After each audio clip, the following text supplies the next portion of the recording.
कर्पूरगौरं करुणावतारं संसारसारं भुजगेन्द्रहारं सदा वसन्तं हृदयारविन्दे भवं भवानी सहितं नमामि।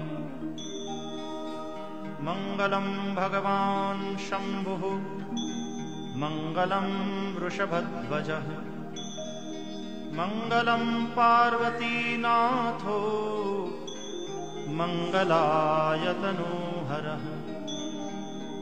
सर्वमङ्गलमाङ्गल्ये शिवे सर्वार्थसाधिके शरण्ये त्र्यम्बके गौरी नारायणि नमोऽस्तुते। अथ मन्त्रपुष्पाञ्जलिः। ॐ जग्नेन जग्नमयजन्त देवास्तानि धर्माणि प्रथमान्यासन् तेहनाकं महिमानः सचन्त यत्र पूर्वे साध्याः सन्ति देवाः। ॐ राजाधिराजाय प्रसह्यसाहिने नमो वयं वैश्रवणाय कूर्महे। समे कामान् कामकामाय मह्यं कामेश्वरो वैश्रवणो ददातु। कुबेराय वैश्रवणाय महाराजाय नमः।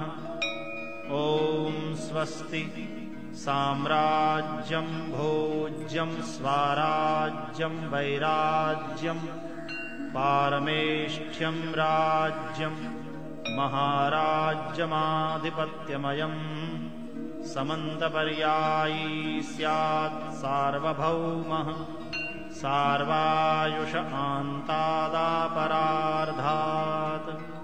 पृथिव्यै समुद्रपर्यन्ताया एकराडिति तदप्येष श्लोकोऽभिगीतो मरुतः परिवेष्टारो मरुत्तस्यावसन् गृहे आवीक्षितस्य कामप्रेर्विश्वे देवाः सभासद इति।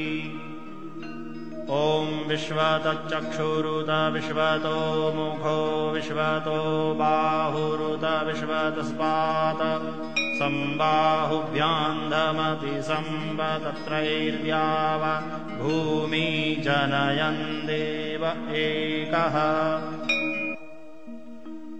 ॐ तत्पुरुषाय विद्महे